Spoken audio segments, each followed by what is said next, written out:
Right now at 10, we're tracking the potential for wintry weather. The First Alert Storm Team breaks down what's coming together just in time for the busiest travel day of the year. Plus, we're keeping an eye on the roads. You now have 2 reasons to leave a little earlier. VDOT and travelers alike preparing for a potential weather headache on the way to Grandma's house this Thanksgiving. And we are live in Ferguson, Missouri, following a grand jury's decision regarding an officer involved in the death of a teen months ago. This is the Valley's Fox 10 o'clock news, powered by WHSV. Well, wintry weather could be moving into the valley just before the holiday. Hi, everybody. I'm Channing Frampton. And I'm Gloria Balding. Thank you for staying up with us tonight. We have team coverage on a storm that is raising a lot of questions tonight. First Alert Storm Team meteorologist George Hirschman, he is standing by in the Weather Center with the science behind this storm. And WHSV's Alexis Hatfield just back from checking in with VDOT and travelers who are changing plans because of the weather ahead. First, let's check in with George on what is happening outside right now. Now, George, it did not feel like winter today at all, but you say that there's a potential winter storm heading our way? Potentially, yeah, and not necessarily tomorrow yet, because it's going to be another comfortable day coming our way. It's tomorrow night into Wednesday, the transition. And I wanted to show you this. It's not so much about all the temperatures, but the temperatures to the east and the temperatures to the west. Much colder out here, folks. Cold air. System moving up along the coast, much warmer and moist air. When they collide, when they meet, that's when the action starts, and that should be sometime on Wednesday. So at this point, not too bad out there tonight. Fairly comfortable. Not much in the skies at all, though. Expecting a few clouds to show up later tonight. We do have a winter storm watch in effect for the entire area. That is for Wednesday, so not to be too concerned before then. A lot going on with this storm. It depends on the track of the storm. How close to the coast is it? How far out into the ocean is it? Makes a big difference. The pace of the storm. How fast is it moving? What time is it going to be here? When's it bump into the cold air? The temperatures make a big difference as well. So there's all these little factors going on as far as this storm is concerned. We know, a storm's going to show up. Exactly when, how much, how severe? Well, we're still a little bit out on that. Going to have all the details for you in just a few minutes now. It's back to the news. Yeah, and George, this is a storm that we've been getting a lot of feedback from on Facebook, and I wanted to give you a chance to answer some of the questions we've been getting. Take a look at this one. Eric Lotz asks, why are other models showing much more snow?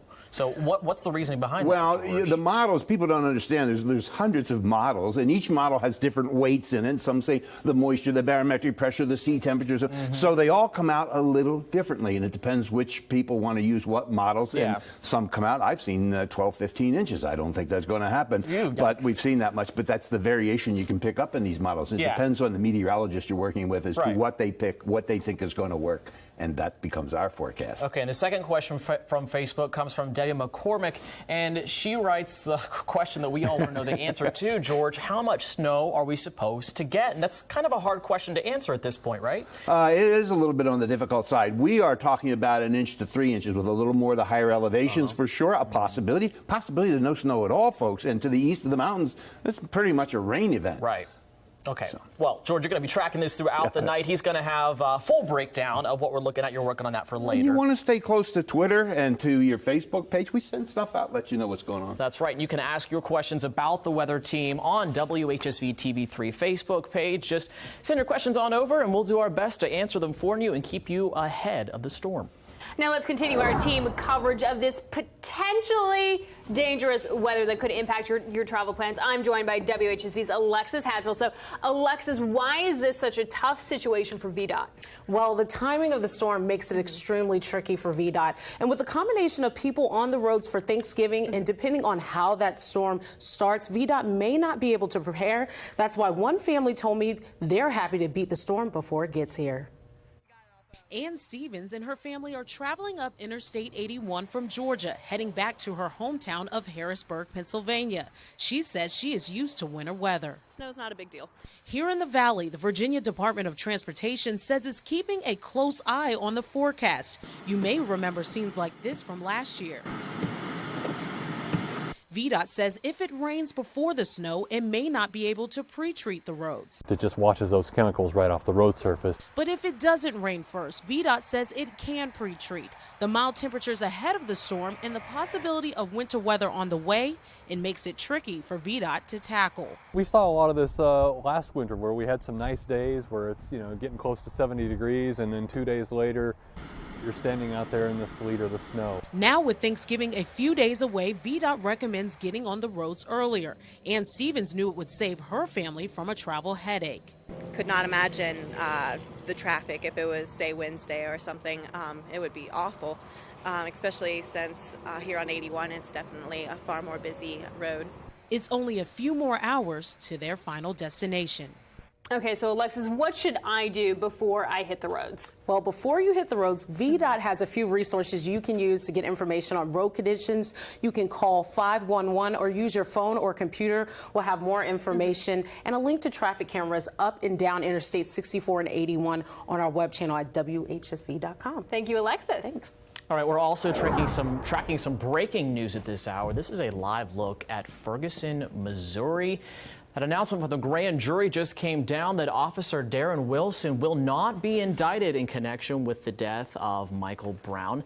Ferguson's protests, along with a lot of other cities across the nation, really kind of starting to ramp up.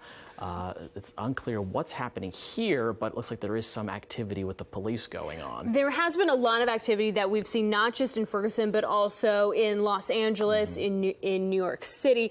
Now, there were potentially many options for the grand jury of 7 men and 5 women to decide. They came back that there was no probable cause for an indictment on any of those counts. So we are seeing a lot of reaction to that. And one thing that should be pointed out is that there was a lot of controversy, not just for the case, but because the St. Louis County Prosecuting Attorney Robert McCulloch did not hold back any evidence from the grand jury, which is rare. Take a listen. They determined that no probable cause exists to file any charge against Officer Wilson and returned a no true bill on each of the 5 indictments. Now that we know the result, right after that, the family of Michael Brown had asked for 4.5 minutes of silence in their son's memory. Lots of media have been covering this case. You can see them getting the reaction from a lot of people on the streets. And we know what it looks like right now. We know additional police and law enforcement brought into many cities across the country, not just Ferguson right now. Also, the National Guard is in Ferguson trying to keep the peace. We will, of course, keep an eye on events in Ferguson throughout the country, throughout the night, and we will have the latest on WHSV.com. All right, well, following up on what's being called an accidental shooting in Shenandoah County, deputies confirm a woman died yesterday afternoon after she was hit by a stray bullet. That bullet was fired during a nearby target practice. 46-year-old Gina Angela Shoemaker is the woman who died. Deputies don't believe foul play was involved. They say 2 people have been identified with guns. No charges have been filed. And they have the people with the guns are cooperating with the investigation. 3 guns total relating to the shooting have been collected, and neighbors say it's a big area for hunting. You can drive down the road on at this time of year around hunting season and see people walking alongside the road with guns. That's nothing unusual at all. And at last check, this investigation was still ongoing. We're tracking crime where we live tonight. Some people in one valley town are trying to get more street lights put up in their area. Like many areas across the valley, they say it's pitch black at night and they think it could be dangerous. I was just having this conversation with my mother last night. WHSV's Kyrie Stewart joins us from the neighborhood. Kyrie, why are people so concerned? The answer is right behind me. I'm on James Crawford Lane, and if you look behind me, you can see that it's pitch black, even though there are several houses down here. It's that very reason why people here want streetlights. My biggest fear is that somebody's going to get killed. Larry Dudley lives on this lane in Augusta County. He made a request for a streetlight here because he says it's dangerously dark when the sun goes down. Dudley says he's worried about kids waiting for the bus here in the morning. At 6 o'clock in the morning, it's hard for them to see where they're going, and these cars are speeding on the road up here on Route 11. And he and his bright idea would prevent crime in the area. We've had a problem with people stealing the mail at 3 or 4 o'clock in the morning. He's not alone. Lynn Swanovet goes jogging down this road in the morning and thinks the extra light would be comforting. Light would help with illuminating the pavement and make it safer to walk on. The county board discussed the request at their staff meeting on Monday. Dudley hopes they will help him bring light to this dark situation. It's important to the children to keep him alive and keep him safe. The children don't have the safety that they need up here. The county plans on sending people out here to look into the issue, so right now it's still unknown whether or not the people here will get that street light. In Augusta County, Kyrie Stewart, WHSV. All right, thank you, Kyrie. Well, coming up, how to avoid eating double what you're used to this Thanksgiving and what one expert says could make all the difference. Well, snow, it is on its way, folks. How much, when, where? We're going to have it all for you in just 2 minutes. Always watching, always tracking. The First Alert Storm Team. Well, a little on the comfortable side outside tonight, 61 degrees still at this time, influx of some southern air to keep the temperatures up a bit. That's going to carry over into tomorrow, and yet we're talking about some snow possibility showing up Wednesday. Yeah, we're still talking about it. Radar satellite, we talked about this area. This is the winter storm watch that's in effect. That'll be for Wednesday, folks. And for the most part here in the valley, it's clear out there, at least at this time. But you can see the clouds starting to move in. We're looking for increasing clouds through the night, not looking for any precipitation. But interesting, I like this particular graphic tonight because you see a little precip moving through to the southeast of us, just to the north of Norfolk. And we're picking up, as this goes by, some lightning, some thunder and lightning. A summer storm moving through. We have snow coming Wednesday. Did I mention that? Yeah, it's kind of crazy out there. Right now, outside the studio, 61, as I said. We had a little over a half inch of rain between last night and today, and winds generally at 11 miles an hour out of the southwest. Sun will be up tomorrow at 7:08 in the morning, and the winds right now about 11 miles an hour, as I had said. Temperatures around the area currently in the lower 60s, upper 50s. 64 in Luray, 63 Woodstock, 59 down Waynesboro, Stanton at 61 to the west. Generally a little warmer, I should say a little colder, which we have in Franklin at 57, and then we jump in almost the mid-60s as we're looking up Petersburg and Moorfield. Now, this is a graphic that's going to try to explain a lot of what's going on here. This is the weather pattern. So we had the clouds in place. This is about 8 o'clock tomorrow morning. We have some activity along the coast that's trying to move on up. We'll put that into motion as we go through the day, see where a lot of storm activity off the coast, not so much going on here right now. And then as we progress, we see a low pressure system moving up along the coast. Now, there's a few things that happen with that low. One, as it moves up, where is it actually tracking? Where's it going to end up tracking? Is it going to push out a little bit into the Atlantic? Much less of an effect here at that point. And if it is going to push a little bit inland to the west, well, now we're starting to pick up a little more moisture, and we're bumping into some cooler air out off the Great Lakes. That's called snow, folks, and that's what ends up in the valley right here. But so far, this line, at least in this model, is kind of holding everything a little bit to the east. So that's going to be interesting to see how this all comes together. So if it moves west, higher accumulation is a possibility. Offshore, a little less of an impact. We'll see how it all works out as we get closer to Wednesday and the system kicks in. So for tonight, we're looking 45. Southwest winds about 10 to 15, although they're coming down. Increasing clouds, a bit breezy out there. 36 to the west, increasing clouds there as well. And then as we get to tomorrow, it's not too bad a start, a little on the chilly side, but upper 40s isn't too bad. Noon, we're in the lower 50s and mid 50s. Fairly pleasant day, have a little bit of sunshine, lots of clouds around. Get outside, enjoy it. It's tomorrow night when things start to get interesting. Next 3 days, they come up this way, folks. And we do have a yellow alert day. That is for your Wednesday. 55 tomorrow. Frontal system goes through. Temperatures dropping into the 30s. We are looking about 1 inch to 3 inches. Could be more at higher elevations. Could be less here altogether, but at least some rain and some wintry mix, I think, is pretty much on target. And then we'll see how much snow we actually get, and depends how fast this whole system is moving in the third place. Friday, a bit of a cool day into the mid-30s, and then start to warm as we get into the weekend. It's a very quick system to move through here, and that plays into the fact as well. Of course, you can keep track of it. WHSV.com, follow the weather prompts. You'll want to follow the radar, the interactive radar, see what's coming your way. You want to follow the snow forecast, how much snow is going to end up in your backyard, what are the temperatures, all kinds of fun things for you to take advantage of there in order to keep you prepared if you're going to be outside. And of course, this is Monday, and Monday's question night, weather question night. And as always, Aubrey has great questions, and she comes up with better answers. Aubrey, what do we got tonight?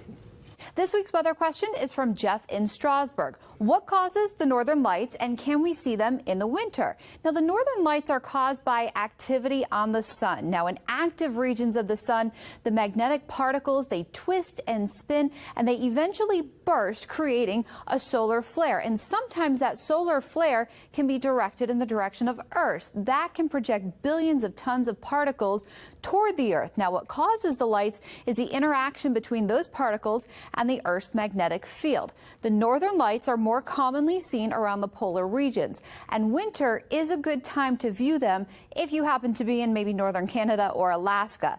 Now, the winter is almost completely dark in the higher latitudes, so that's a better chance for viewing. If there happens to be a particularly strong solar event, the northern lights can be seen into our area and farther south into the U.S., but that doesn't happen very often. Now, the color depends on which gas particles are colliding. Oxygen tends to produce the more common greenish and yellow colors in the aurora, and nitrogen actually produces the more bluish colors. Now, do you have a weather question? It's easy to send it in. All you have to do is go to WHSV.com, click on the weather tab, and you'll click on that purple box. I answer your weather questions every Monday night right here on the Valley's Fox. Thank you, Aubrey. Coming up, one neighborhood is working to prevent cars and kids from colliding. What they're doing here to keep families safe. And next. The difference between the two plates is over 500 calories, and that can buy us a pretty good-sized dessert. One Valley expert shares how we can cut down on those calories this Thanksgiving.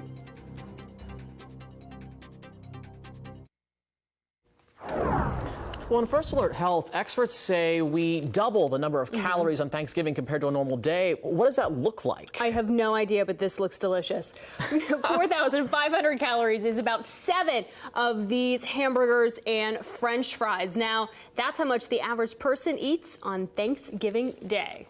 We spoke with one expert who says there is a difference between tasting everything and gorging yourself. She says the number one thing to avoid is skipping breakfast and lunch in preparation for Thanksgiving. Also, you can enjoy your favorite foods, but watch out for these mistakes. You'll see much larger portions of the starchier foods, such as the stuffing and the mashed potatoes. You'll see large dollops of butter. You'll notice that the meat is a dark meat. She says there are many substitutes to fattening foods. Do use low-fat milk, do use Greek non-fat yogurt, light sour cream. Don't ever fast in preparation. You can check out all of these tips and more from our First Alert Health team at WHSV.com. And people in one Valley town are trying to make drivers more aware of children playing in the street. They say people often speed down their neighborhood streets, putting the kids at risk. Maury Davis has 4 kids that play on Providence Lane near Stewart Stratton, and he was happy to hear that a request was made for a sign telling drivers to watch out for the children. Davis says that people often drive over the speed limit of 25 miles per hour here and thinks the signs would make things safer for his kids. It can be a little tense around here sometimes if you're not watching the kids closely. So we certainly warn the kids, but you know, they do what they do sometimes, and so if they're not looking out and people are going a little fast, it can be dangerous. And leaders are going to decide what to do about the matter tomorrow at their meeting. Well, coming up, a Great Dane puppy does not want to get up too early in the morning. The comical talking the dog does in our viral video. And next in sports, who JMU's Coach Withers is calling the best player in the league and why.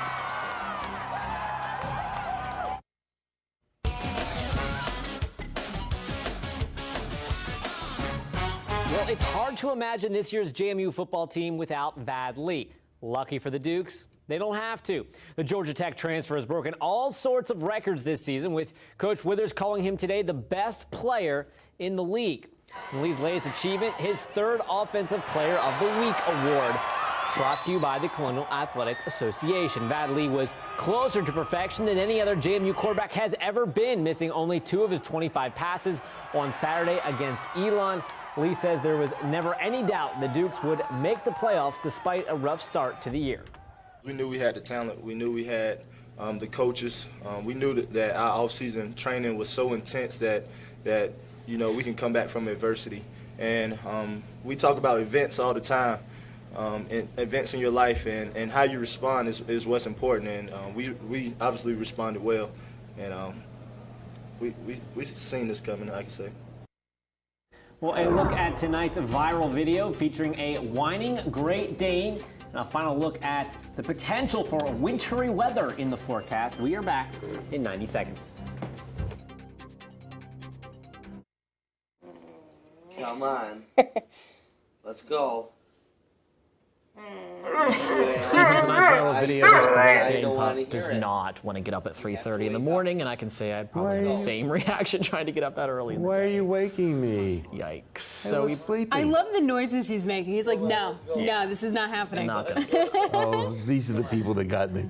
Yeah. So George, some good cuddling weather coming up. Very definitely. Wednesday's pretty much a stay-in day, but we know everybody's going to be traveling. Quick look now at what's happening. Not much in the sky tonight. Clouds getting ready to move in. We do have a winter storm watch in effect for the entire viewing area. That is for Wednesday tomorrow. Not too bad. Temperatures into the mid-50s. Looking at 47 to get started. Partly cloudy. Not a bad day. Get out and enjoy it because it's tomorrow night into Wednesday when things start to change. 55 tomorrow, 39 on Wednesday. Chance for, we're talking 1 to 3 inches. Could be a little more, especially higher elevations and to the west. And then Thursday, not too bad for your Thanksgiving. A few clouds, some sun. Cools a bit Friday, and then a pretty acceptable weekend ahead. So stay tuned for Wednesday. All right. Thank you so much for joining us.